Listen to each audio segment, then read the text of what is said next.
ગીતાબેન જોશી.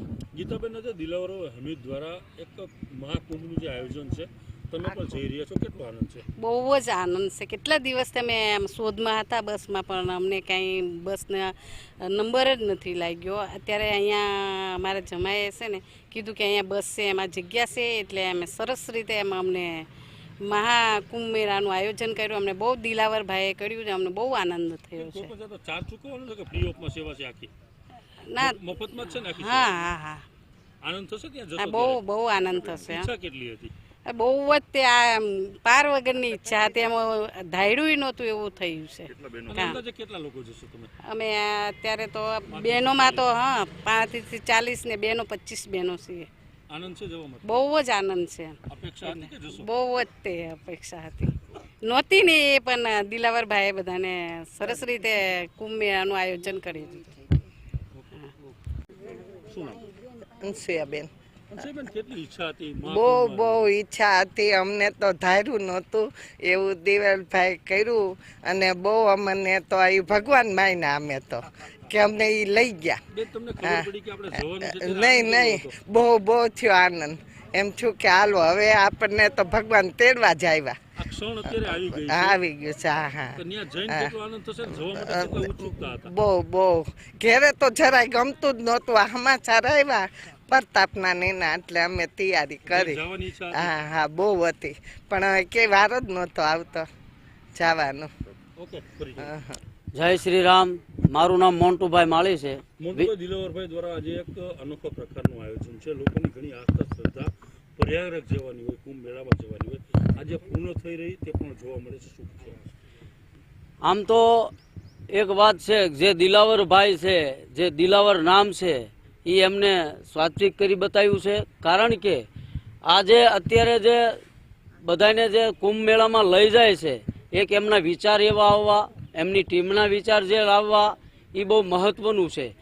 કારણ કે અત્યારે આ 144મો પ્રયાગરાજમાં જે કુંભ સ્નાન છે, એ બહુ મહત્વનું છે. એમાં દિલાવરભાઈએ વિના મૂલ્ય જે આ તેમને જમવાની, ખાવા પીવાની, રહેવાની, અહીંથી જાય અને આવે ત્યાં સુધી તમામ સુવિધા કરી બતાવી.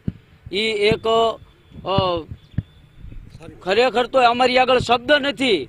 અને દિલાવરભાઈ જે માતાજી પ્રત્યે અને જે આ કુંભ સ્નાન પ્રત્યે એમને જે ભાવના બતાવી છે, એ બહુ સરાહનીય છે. એટલે ખાસ કરી દિલાવરભાઈને એમનું નામ છે, એ એમને શાશ્વત કરી બતાવ્યું છે. બસ રવાના જે થઈ રહી હતી તે સમયની ક્ષણ કેવી હતી? અરે એના શબ્દ કેમ કાઢવા, જે ન જઈએ કે એવા માણસો માટે જે આ બસ જઈ અને એમને જે ભાવના થઈ કે ઓહો હું કુંભ સ્નાનમાં જઈશ અને બધાને મોકલ્યું. દિલાવરભાઈની જે ભાવના હતી અને એમનો જે આનંદ ઉત્સાહ એમની ટીમનો હતો, એના શબ્દો આપણી આગળ નથી. કારણ કે ઘણી જગ્યાએ ઘણું કરતા હોય છે, પણ જે ભાવના છે એ દેખાઈ આવે છે. એટલે ખાસ કરી ભગવાન એમને મહાદેવ આ જે બધાને લઈ જાય છે, એમના ખૂબ આશીર્વાદ મળે, ભગવાન એમને સહાય કરે અને આવા નવા કાર્ય કરતા રહે. એ જ અમારી પ્રેરણા અને આશીર્વાદ ભગવાનની આગળ પ્રાર્થના છે. જય માતાજી. જય. મારું નામ સુરેશભાઈ જોશી છે અને મારું વતન જસદણ છે. સુરેશભાઈ, દિલાવરભાઈ દ્વારા એક ધાર્મિક અને આધ્યાત્મિક કામ પ્રયાગરાજ ખાતે કુંભ મેળામાં લોકોને ફ્રી ઓફ સેવા, તમને કેવું લાગ્યું, કેવી રીતે જોશો? સાહેબ, અત્યારે કુંભના મેળાનો માહોલ આખા હિન્દુસ્તાનમાં છે, અને જસદણમાં હોય, બોટાદમાં હોય, સ્વાભાવિક છે. પરંતુ આ પ્રવાસ અનોખો છે. એના માટે હું તમને કહું કે હિન્દુનું આસ્તિક ધર્મનું, આ બધા સમાજનું આસ્તિક છે કુંભનો મેળો, પણ એક ખોજા સમાજ દ્વારા હિન્દુ સમાજના લોકોને કુંભના મેળામાં મોકલવા એ બહુ મોટી બાબત છે. અને આ મેસેજ કોમી એકતાનો આખા દેશમાં જવો જોઈએ. કારણ કે પોતે ખોજા સમાજમાંથી છતાં હિન્દુ સમાજના આજે ચિંતા કરી, જે લોકો ન જઈ શકે, જે આર્થિક રીતે નબળા હોય, એ બધાને મદદ કરી અને એક આખા હિન્દુસ્તાનને મેસેજ આપ્યો છે દિલાવરભાઈએ કે હિન્દુસ્તાનમાં બધા એક જ છે. કેટલો આનંદ થાય સાહેબ, એની શું વર્ણન કરવું યાર. આ દિલાવરભાઈ જેવું એનું નામ છે, એવા જ એના ગુણ છે. અને ખરેખર અમારી પાસે શબ્દો નથી આ વ્યક્તિ માટે.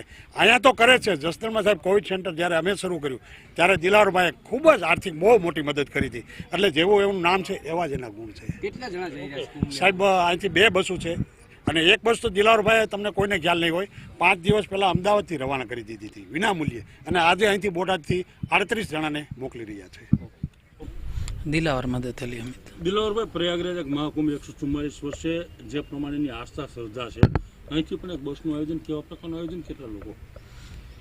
દર વર્ષે મારા પપ્પાની તિથિ હોવાથી અવારનવાર કંઈક ને કંઈક અમે કરતા હોઈએ છીએ, પણ આ વખતે માતાજી ધોબીના મેલડીમાં અખૂટ શ્રદ્ધા હોય અને એમના આશીર્વાદ અને બધા વડીલો અને મિત્રોના સહકારથી આ વખતે એવું આનંદ થાય છે કે બધા જે ન જઈ શકે એવા લોકોને પણ મહાકુંભનો લાભ મળે તે માટે આજે રેવાનગર સોસાયટી પાળિયાદ રોડ બોટાદથી બસનું આયોજન વિનામૂલ્યે કરવામાં આવેલું છે.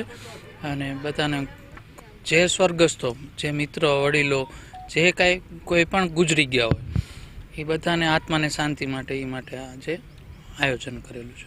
દિલાવરભાઈ, આ જ્યારે આયોજન કર્યું ત્યારે વિચાર કેવી રીતે આવ્યો, અને ખાસ કરીને જ્યારે બસ અહીંથી રવાના થઈ ત્યારે આનંદ ઉત્સાહ કેટલો હતો?